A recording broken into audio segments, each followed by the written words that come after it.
ओम शांति। 25 जून 2026 के बाबा के मधुर महावाक्य। बाबा कहते, मीठे बच्चे, पावन बनने का एकमात्र उपाय है बाप की याद। याद की मेहनत ही अंत में काम आएगी। पावन बनने का एकमात्र उपाय है बाप की याद। याद की मेहनत ही अंत में काम आएगी। तो बाबा कहती, संगम पर कौन सा तिलक दो तो स्वर्ग की राजाई का तिलक मिल जाएगा। संगम पर कौन सा तिलक दो तो स्वर्ग की राजाई का तिलक मिल जाएगा। संगम पर यही तिलक दो कि हम आत्मा बिंदी है। बाबा ने प्रश्न पूछा और बाबा उत्तर दे रहे हैं कि संगम पर यही तिलक दो कि हम आत्मा बिंदी है, हम शरीर नहीं। अंदर में यही घोरते रहो कि हम आत्मा हैं, हमें बाप से वर्षा लेना है। बाबा भी बिंदी है, हम भी बिंदी हैं। इस तिलक से स्वर्ग की राजाई का तिलक प्राप्त होगा। बाबा कहते, मैं गारंटी करता हूँ, तुम याद करो तो आधा कल्प के लिए रोने से छूट जाएंगे। ओम शांति। ये फूलना चाहिए कि मुझ आत्मा को, बाप को जरूर याद करना है। अंदर लगन चाहिए, तब पावन बन सकते हैं। मेहनत जो कुछ है ना, वह यही है। जो मेहनत बच्चों से पहुंचती नहीं। माया बहुत हैरान करती है। एक बाप की याद भुला देती है, दूसरे की याद आ जाती। बाप अथवा साजन को याद नहीं करती। ऐसे साजन को तो कम से कम 8 घंटा याद करने की सर्विस देनी है, अर्थात साजन को मदद देनी है याद करने की, अथवा बच्चों को बाप को याद करना चाहिए। यह है बहुत बड़ी मेहनत। गीता में भी है, मन मना भव, बाप को याद करते रहो। उठते बैठते चलते फिरते एक बाप को ही याद करते रहो और कुछ नहीं। अंत में यही याद काम आएगी। अपने को आत्मा अशरीरी समझो। अब हमको वापस जाना है, ये मेहनत बहुत करनी है। सवेरे स्नान आदि करके फिर एकांत में ऊपर छत पर वह हाल में जाकर बैठ जाओ। जितना एकांत उतना अच्छा है। हमेशा यही ख्याल करो कि हमको बाप को याद करना है, बाप से पूरा वर्षा लेना है। ये मेहनत हर 5000 वर्ष के बाद तुमको करनी पड़ती है। सतयुग त्रेता द्वापर कलयुग कहाँ भी तुमको ये मेहनत करनी नहीं पड़ेगी। इस संगम पर ही तुमको बाप कहते हैं कि मुझे याद करो। बस यही वेला है जब बाप कहते हैं मुझे याद करो। बाप आते ही हैं संगम पर, और कभी बाप आते ही नहीं। तुम भी नंबरवार पुरुषार्थ अनुसार जानते हो। बहुत बच्चे बाप को भूल जाते हैं, इसलिए बहुत धोखा खाते हैं। रावण बहुत धोखेबाज है, आधा कल्प का यही दुश्मन है। इसलिए बाप कहते हैं रोज सवेरे उठकर ये विचार सागर मंथन करो और यही चार्ट रखो। कितना समय हमने बाप को याद किया है, कितनी जंग उतरी होगी। सारा मदार याद के ऊपर है। बच्चों को पूरी कोशिश करनी है अपना पूरा वर्षा पाने के लिए। नर से नारायण बनना है। ये है सच्ची सत्यनारायण की कथा। भक्त लोग पूर्णमासी के दिन सत्यनारायण की कथा करते हैं। अभी तुम जानते हो 16 कला संपूर्ण बनना है। वह बनेंगे सत्य बाप को याद करने से। बाप है श्रीमत देने वाला। बाप कहते हैं गृहस्थ वार में रहो, धंधा दौरी आदि कुछ भी करो, बाप को याद करो। बाप को याद जरूर करना है और पावन बनना है। बस याद नहीं करेंगे तो रावण कहाँ से कहाँ धोखा देता रहेगा और खाते रहेंगे। इसलिए मूल बात समझाते हैं याद की। शिव बाबा को याद करना। देह साई देह के जो भी संबंधी हैं उनको भूल अपने को आत्मा निश्चय करो। बाप बार बार समझाते हैं अपने को आत्मा समझ मुझ बाप को याद करना, नहीं तो फिर अंत में बहुत बहुत पछताएंगे, बहुत धोखा खाएंगे। कोई ऐसा जोर से थप्पड़ लगेगा जो माया एकदम काला मुंह करा देगी। बाप आए हैं गोरा बनाने। बाप कहते हैं इस समय सब एक दो को दुखी देते रहते हैं। गोरा बनाने वाला एक बाप ही है, रावण काला बनाते हैं। बाप की याद से ही गोरे बनते हो, स्वर्ग के मालिक बनते हैं। ये है ही पतित दुनिया। बाप आते ही हैं पतितों को पावन बनाने। बाकी तुम्हारे धंधे दोरी आदि से बाबा का कोई संबंध नहीं है। शरीर निर्वाह अर्थ तुमको तो करना ही है, सो करो। बाप तो सिर्फ कहते हैं मन मना भव। तुम कहते भी हो ना, हम कैसे पावन दुनिया का मालिक बने।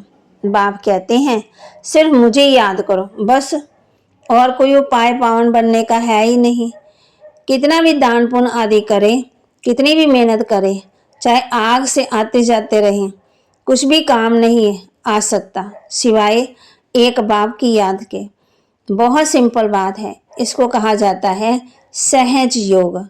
अपने से पूछो, हम अपने मीठे मीठे बाप को सारे दिन में कितना याद करते हैं। नींद में तो कोई पाप नहीं होते, अशरीरी हो जाते, बाकी दिन में बहुत पाप करते रहते। तो वहां कहती मेहनत करनी है याद की, यहाँ आते ही ये मेहनत करनी है। बाहर के वायद संकल्पों को उड़ा दो, अशरीरी हो जाना है, नहीं तो वायुमंडल बहुत खराब कर देते हैं।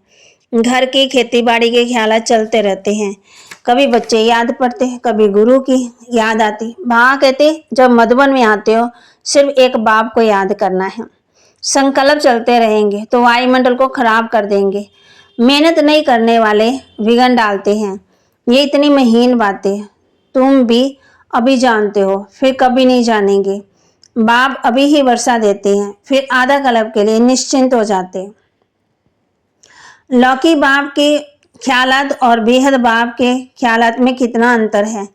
बाप कहते हैं भक्ति मान में मुझे कितना ही ख्याल चलता, भक्त कितना घड़ी घड़ी याद करते, सज्जु में कोई भी याद नहीं करते। बाप कहते हैं कि तुमको इतना सुख देता हूँ जो तुमको मुझे वहाँ याद करने की दरकार ही नहीं रहेगी।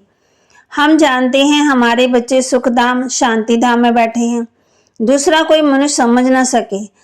ऐसे बाप में निश्चय बुद्धि होने में माया विघन डालती है।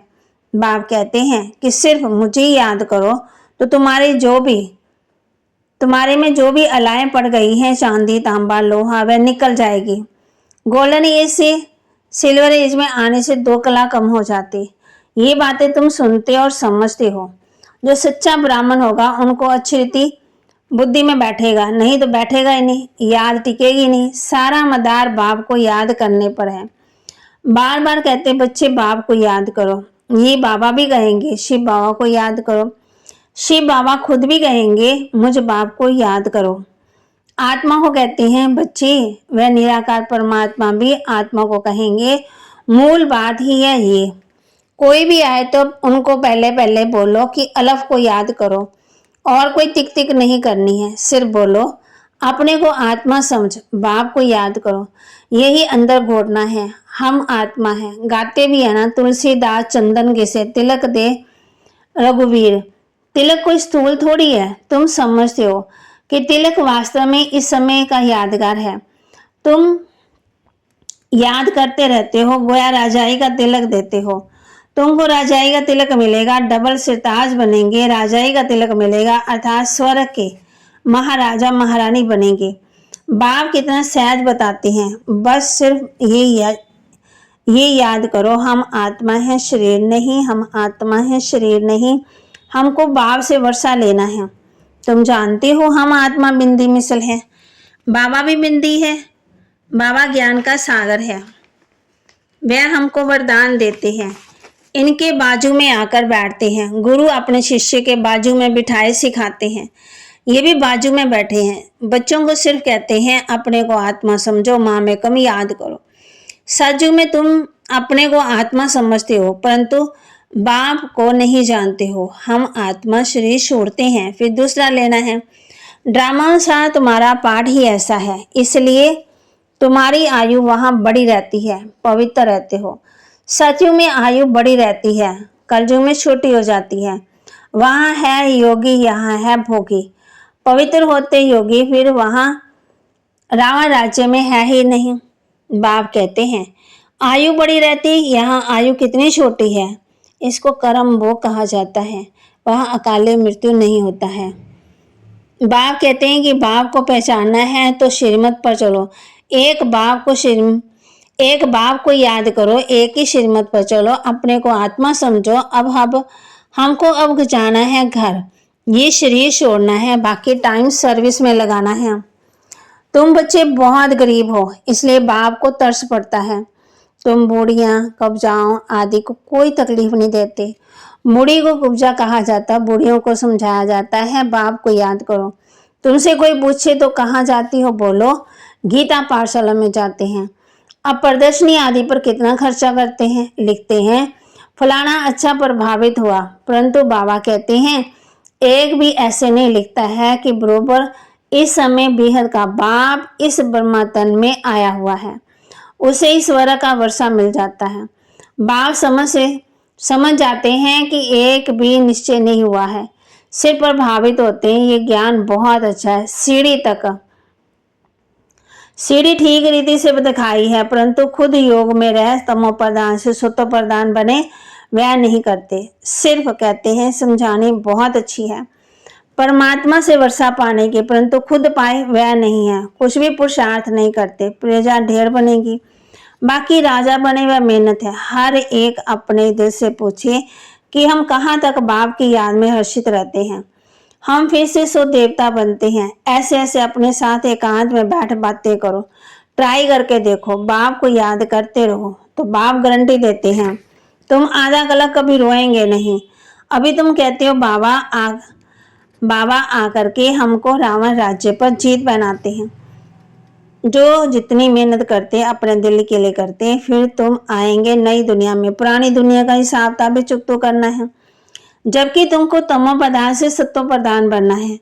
पावन बनने की युक्ति बताते हैं, ये है क्यामत का समय, सबका विनाश होना है, नई दुनिया की स्थापना होनी है। तुम जानते हो हम इस मृत्यु लोक में ये शरीर छोड़ फिर नई दुनिया में अमर लोक में आएंगे। हम पढ़ते ही हैं नई दुनिया के लिए, और कोई ऐसी पाठशाला नहीं जहां भविष्य के लिए पढ़ाते हो। हाँ, जो बहुत दान पुण्य करते हैं तो राजा के पास जन्म लेते हैं।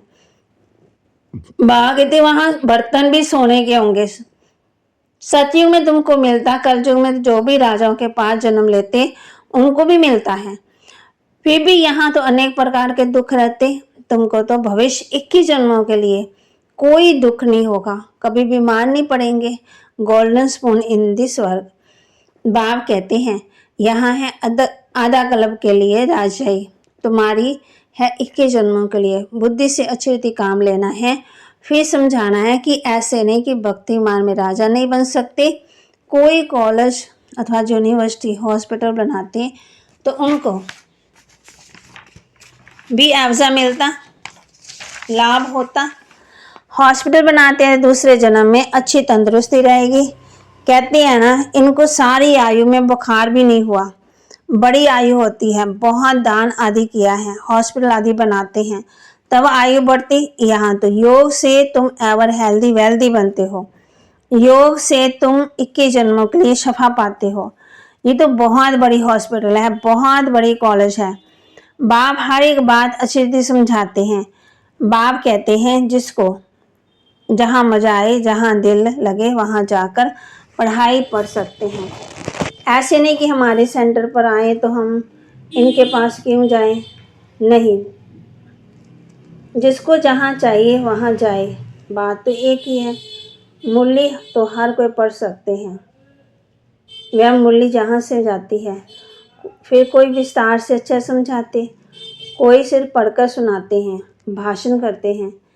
भाषण करने वाले अच्छी सत्कार करते होंगे, कहाँ भी भाषण हो, परंतु बताओ कि शिव बाबा कहते हैं अपने को आत्मा समझ बाप, आत्मा समझ बाप को याद करो तो तुम्हारे भी कर्म विनाश होंगे और पावन बन जाएंगे, पावन दुनिया का मालिक बनेंगे। कितना सहज समझाते हैं।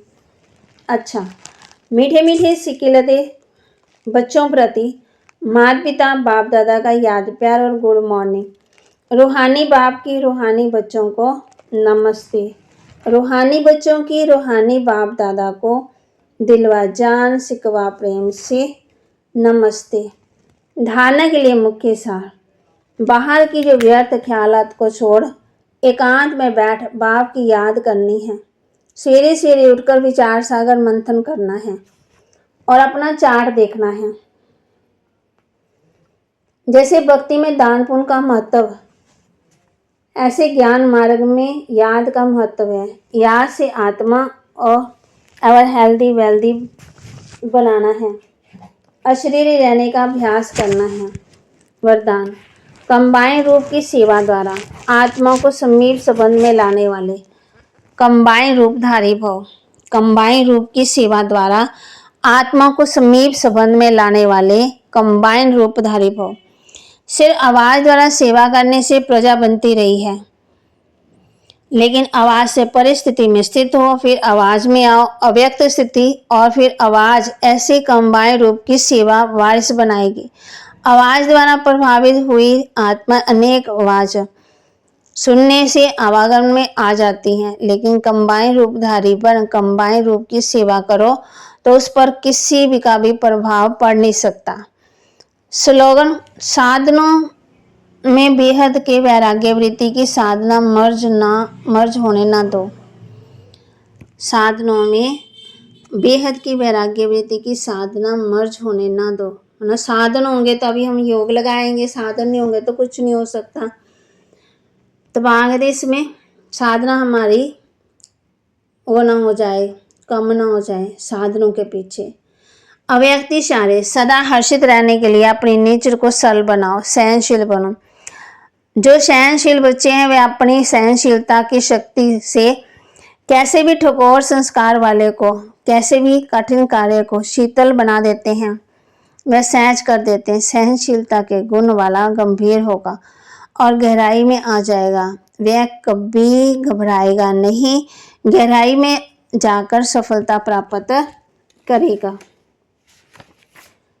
तो बाबा की महावाक्य को लाइक करें, शेयर करें, सब्सक्राइब करें और अपने जीवन में जरूर धारण भी करें।